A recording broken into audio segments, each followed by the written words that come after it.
लोकसभा निवडणुकांच्या पार्श्वभूमीवर नवनीत राणांना मोठा दिलासा मिळालाय। जात प्रमाणपत्राप्रकरणी मुंबई हायकोर्टाचा निकाल रद्द ठरवत सुप्रीम कोर्टाने राणांचा निवडणुकीचा मार्ग खऱ्या अर्थाने मोकळा केलाय। उमेदवारी अर्ज दाखल करण्यापूर्वी नवनीत राणा यांना सुप्रीम कोर्टाकडून दिलासा मिळाला। एकीकडे अमरावतीत नवनीत राणांच्या प्रचाराकरता उपमुख्यमंत्री देवेंद्र फडणवीस, चंद्रशेखर बावनकुळे व्यासपीठावर उपस्थित असताना तिथे नवनीत राणांना दिलासा मिळाल्याची बातमी आली।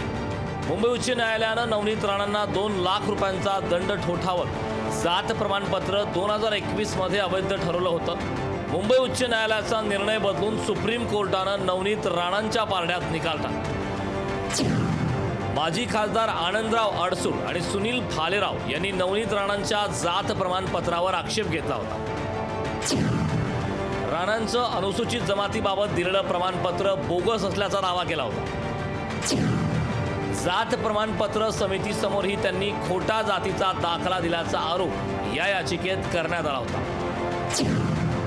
मुंबई उच्च न्यायालयाने 8 जून 2021 रोजी राणा यांचं जात प्रमाणपत्र रद्द करत 2 लाखांचा दंड ठोठावला। नवनीत राणांनी सर्वोच्च न्यायालयात धाव घेतली।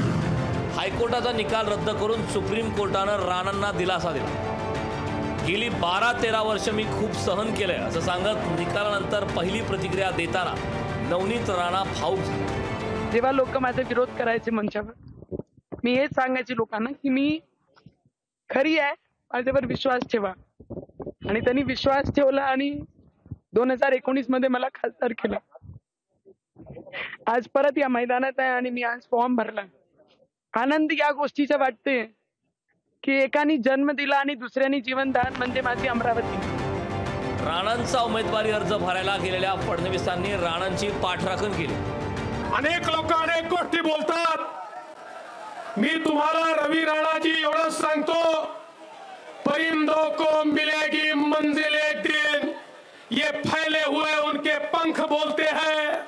परिंदों को मिलेगी मंजिल एक दिन, ये फैले हुए उनके पंख बोलते हैं, और वही लोग रहते हैं खामोश अक्सर जमाने में जिनके हुनर बोलते हैं।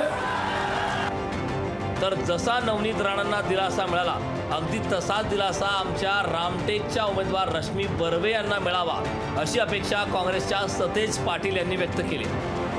कोर्टावर बोलणं आपण संयुक्तिक राहणार नाही, परंतु तो न्याय आमच्या रामटेकच्या उमेदवारांनाही मिळावा, न्यायदेवतेकडून तो न्याय मिळावा अशी आमची अपेक्षा असणार आहे। शेवटी न्यायदेवता समान असते आणि सगळ्यांना न्याय देते असं आपण गृहीत धरतो, आणि म्हणून आम्हाला अपेक्षा आहे की रामटेकच्या उमेदवारांनाही तोच न्याय मिळावा अशी आमची अपेक्षा आहे। नवनीत राणांना अशा वेळी दिलासा मिळाला ज्यावेळी त्यांच्या विरोधात अमरावतीत चौफेर विरोधक एकवटले। तिथे बच्चू कडू यांनी राणांना पाडणारच म्हणत दंड थोपटलेत, तर तिथे मोदी तुझसे बैर नाही, राणा तेरी खैर नाही म्हणत अडसूळ पिता पुत्रांनी विरोधाचा आवाज बुलंद केलाय। अशा वेळी राणांना सुप्रीम कोर्टाचा दिलासा मिळणं म्हणजे विरोधकांची हवाच काढण्याचा प्रयत्न असल्याची आता चर्चा रंगते। ब्युरो रिपोर्ट, लोकशाही मराठी, मुंबई। लोकशाही मराठी, ऐका, पहा, जागरूक रहा।